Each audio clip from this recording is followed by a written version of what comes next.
Hello बच्चों, क्या हालचाल? सब बढ़िया। तो आपने भी एक पिछली वीडियो देखी होगी जो मैंने अपनी इसी चैनल पर डाली, विकी सर क्लासेस पर। और इसमें आपने जो कुछ देखा होगा कि इस ट्रिक को लगा के हम अकाउंटेंसी में पास हो सकते हैं, तो मुझे लगा कि क्यों ना एक क्वेश्चन करा के दिखाऊं मैं आपको, जिसमें मैं एक डिसीज पार्टनर, जो कि परमानेंट क्वेश्चन आता ही आता है, तो जिस पार्टनर की डेथ हो जाए उसका अकाउंट बना के दिखाऊं आपको कि अगर एग्जाम में आ जाए तो आपको किन चीज़ों का ध्यान रखना है। और मुझे उम्मीद है कि बहुत ज़्यादा चांस है कि इस टाइप का क्वेश्चन मिल सकता है।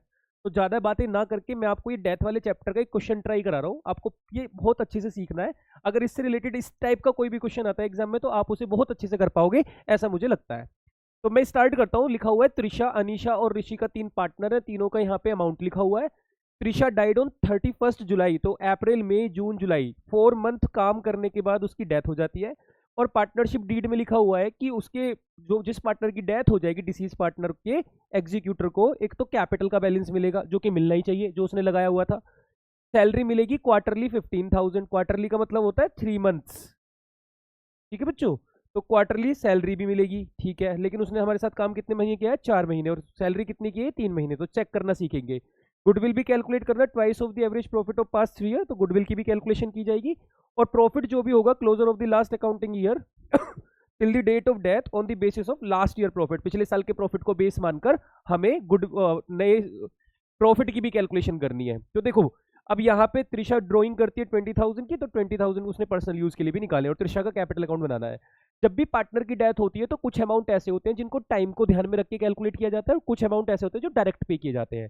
डायरेक्ट पे किए जाने वाले अमाउंट में एक तो पार्टनर की कैपिटल का बैलेंस होता है, एक पार्टनर को गुडविल में जो हिस्सा बनता है वो डायरेक्ट पे किया जाता है, कोई भी पुराना रिजर्व प्रॉफिट लॉस लिखा हुआ होता है वो भी डायरेक्ट पे किया जाता है। अब जहां पे टाइम लगता है वो कौन कौन से आइटम है, कहीं पे लिख लो रजिस्टर पे, याद रखना ये वाली बात।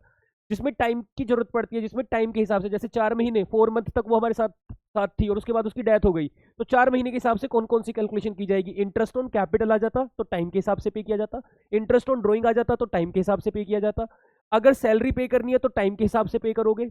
उसके अलावा जो करंट ईयर में जो हमारे साथ वो 4 महीने अगर उसने काम किया, तो इस साल का करंट ईयर का प्रॉफिट भी हम टाइम के हिसाब से पे करेंगे। तो इस पूरे क्वेश्चन को स्टार्ट करते हैं। सिर्फ उसका अकाउंट बनेगा जिस पार्टनर की डेथ होगी, जिसका नाम त्रिशा है। तो हम स्टार्ट करते हैं। त्रिशा का कैपिटल अकाउंट बना लिया। जैसा कि आप मुझे पहले से जानते हो, अगर आप ESG कॉमर्स को फॉलो करते हो, कि मैं अकाउंट बहुत ही रफ फॉर्मेट में बनाता हूं। आप पर्टिकुलर अमाउंट भी लिखेंगे। अब वापस से आ जाते हैं। इस अकाउंट में सिर्फ त्रिशा के अमाउंट डलेंगे। तो कहते हैं देखो जी, त्रिशा के अकाउंट को देखें तो त्रिशा की कैपिटल है 3 लाख। तो एक तो मैं उसकी कैपिटल डाल देता हूं बाई बैलेंस BD के नाम से। बाई बैलेंस BD 3 लाख रुपए तो हमने उसकी कैपिटल रिकॉर्ड कर दी। उसके अलावा और कुछ है? रिजर्व। रिजर्व में भी उसका कुछ हिस्सा बनता है, 2:1 का रेशियो है। तो त्रिशा के अमाउंट चेक करें तो 50,000 इंटू 2/5, क्योंकि 2 2 4 और 1 5 होता है, तो ये 20,000 रुपीज निकल कर आया। तो ये भी त्रिशा को पूरा दिया जाएगा जनरल रिजर्व। 20,000 पे कर दिया। इसके बाद और कोई अमाउंट नहीं है। आगे बढ़ते हैं। सैलरी देनी है 15,000 पर मंथ, सॉरी पर क्वार्टर। अगर 15,000 3 मंथ्स की सैलरी, तो उसने तो हमारे साथ 4 महीने काम किया है, तो 4 महीने की सैलरी कितनी होगी? तो 4 को मल्टीप्लाई में लिखो और 3 को डिवाइड में लिख दो। ठीक है जी। तो 3 5 15, 5 4 20, तो सैलरी कितनी बनती है उसकी? 20,000। तो सैलरी भी पार्टनर को मिलेगी, तो क्रेडिट साइड लिखते हैं बाई सैलरी। 20,000 हमने उसको सैलरी पे कर दी। और देखते हैं। इसके बाद लिखा हुआ है गुडविल में भी हिस्सा मिलेगा, twice of the average profit of 3 year. पहले गुडविल कैलकुलेट करो।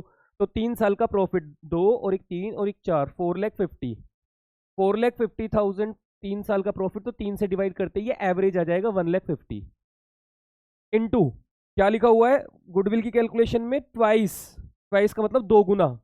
तो ये आ गई 3 लाख रुपए की गुडविल। अब गुडविल सीधी सीधी तो कैलकुलेट, सीधी सीधी तो आप नहीं लिख सकते, तो इस गुडविल का क्या करना होता है? ट्रीटमेंट, और उसके थ्रू गेनिंग और सेक्रीफाइस वाली एंट्री बनती है। तो पहले 3 लाख को हम क्या करते हैं? ओल्ड रेशियो में डिस्ट्रीब्यूट करते हैं। यहां पे लिख लेते हैं त्रिशा, पार्टनर के नाम ही भूल गया मैं तो, त्रिशा, अनीशा और ऋषिका। अनीशा और ऋषिका। पहले लिखते हैं ओल्ड रेशियो 2:1। जिसने मुझसे पढ़ा है उसको पता होगा गुडविल कैसे डिस्ट्रीब्यूट की जाती है, झंझट वगैरह में नहीं पढ़ते हैं हम। फिर लिखते हैं न्यू रेशियो। न्यू रेशियो जाएगा, त्रिशा की डेथ हो गई तो रेशियो जाएगा 2:1। तो अब 3 लाख रुपीज की जो गुडविल है उसको पहले 2:1 में बांटो। 5 6 से 30, 6 2 12, 1,20,000, 1,20,000 और 60। फिर न्यू रेशियो में बांटो, 2 लाख और 1 लाख। मैं फिर बता रहा हूँ, हम किसका अकाउंट बना रहे हैं? त्रिशा का। हमें सिर्फ त्रिशा से मतलब है। त्रिशा को 1,20,000 रुपीज मिलेंगे क्योंकि वो सेक्रीफाइस कर रही है, इसका मतलब उसके अकाउंट में क्रेडिट होंगे। और ये दोनों गेन कर गए 80,000 से, गेनिंग पार्टनर डेबिट, और ये 40,000 से गेन कर गया, तो ये भी कर गई डेबिट। अब त्रिशा के अकाउंट में क्रेडिट साइड पैसा जाना है 1,20,000, लेकिन उसको देने वाले कौन कौन है? ए और आर।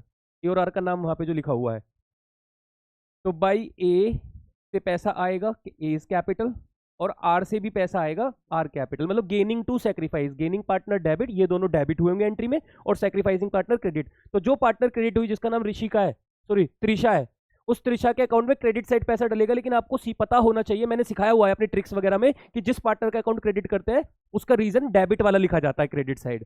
तो लिखा तो 1,20,000 ही जा रहा है, लेकिन डायरेक्ट 1,20,000 ना लिख के हम 80-40 लिख रहे हैं, और इसका रीजन है ए और आर, इन दोनों की वजह से गुडविल का पैसा इसके हिस्से में आएगा। इसके बाद प्रॉफिट में भी कैलकुलेशन करनी पड़ेगी, जो कि प्रॉफिट कैलकुलेट किया जाएगा till the date of death on the basis of the last year's profit. Last year के प्रॉफिट को बेस मानना है, और लास्ट ईयर का प्रॉफिट हमारे पास 1,50,000। तो बच्चों मैं इसको यहाँ पे करके दिखाता हूँ। 1,50,000 रुपए का प्रॉफिट है। अब देखो करंट ईयर के प्रॉफिट की बात कर रहे हैं तो टाइम लगाना पड़ेगा, हमें सिर्फ 4 मंथ का चाहिए, और उसमें भी हमें त्रिशा का चाहिए, क्योंकि ये तो तीनों पार्टनर का है, त्रिशा, अनीशा और ऋषिका का 1.5 लाख रुपए। हर साल जो प्रॉफिट होता है तीनों का होता है, और मरने वाले पार्टनर का चाहिए तो मरने वाले पार्टनर का शेयर भी लगाना। 4 3 12, 5 3 15, 15 से ये कैंसिल हो गया, 120, तो ये 20,000 आ गया। साल के बीच में जब भी कोई प्रॉफिट कैलकुलेट किया जाएगा उसको profit and loss suspense account के नाम से लिखा जाएगा, 20,000। इसके बाद आगे बढ़ते हैं। कहते हैं त्रिशा ने 20,000 रुपए की ड्राइंग भी की है, तारीख कुछ भी लिखी है उससे फर्क नहीं पड़ता। इंटरेस्ट की बात होती है तो इंटरेस्ट को कैलकुलेट करते हैं हम टाइम के हिसाब से। ड्राइंग तो पूरी पूरी लिखेंगे, 20,000 रुपीज। बस बच्चों और क्वेश्चन में कुछ नहीं लिखा, तो अब इसका टोटल करते हैं। 2 2 4 2 6 और 18, 4,80,000। 4,80,000, 480 में से 20 माइनस करेंगे तो 4,60,000।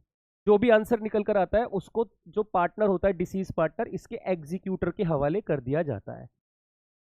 इसके अलावा अगर आपको इसी चैप्टर के और वन शॉट वीडियोस चाहिए तो आप एएसडी कॉमर्स पे प्लेलिस्ट पे जाके देख सकते हो। अगर आपको मरने वाले पार्टनर का एग्जीक्यूटर अकाउंट बनाना सीखना है तो वो भी मेरे एएसडी चैनल पे जाके सीख सकते हो। मतलब हम वहाँ पे सब कुछ सिखाते हैं, इकोनॉमिक्स, बिजनेस स्टडीज और अकाउंटेंसी। विकी सर ने वहाँ पे इतनी सारी वीडियो इकोनॉमिक्स की डाली थी, उसमें ऐसे ऐसे क्वेश्चन कराए थे कि जो आपको बोर्ड एग्जाम में सीधे सीधे मिल गए थे। अब यहाँ पे भी हम आने वाले टाइम में सब कुछ ऐसे ही प्रोवाइड कराने वाले हैं, और जो मैं वीडियो वहाँ पे डाल रहा हूँ वहाँ पे भी आप जाके अभी अपने अकाउंटेंसी के पेपर की तैयारी कर सकते हैं। चलिए जी, तो मुझे उम्मीद है आपको ये टॉपिक समझ में आया होगा, ये वाला क्वेश्चन भी आपको समझ में आया होगा, और इस क्वेश्चन का भी आप स्क्रीनशॉट ले सकते हैं, आपको काम आ सकता है ये। ठीक है जी, हम मिलेंगे आपसे नेक्स्ट वीडियो में। तब तक आप लोग ख्याल रखो, अपना अच्छे से बोर्ड की तैयारी करते रहो, मतलब एग्जाम की। और परसों 26 मार्च को आपका पेपर बहुत अच्छा जाने वाला है। All the best, take care, bye bye.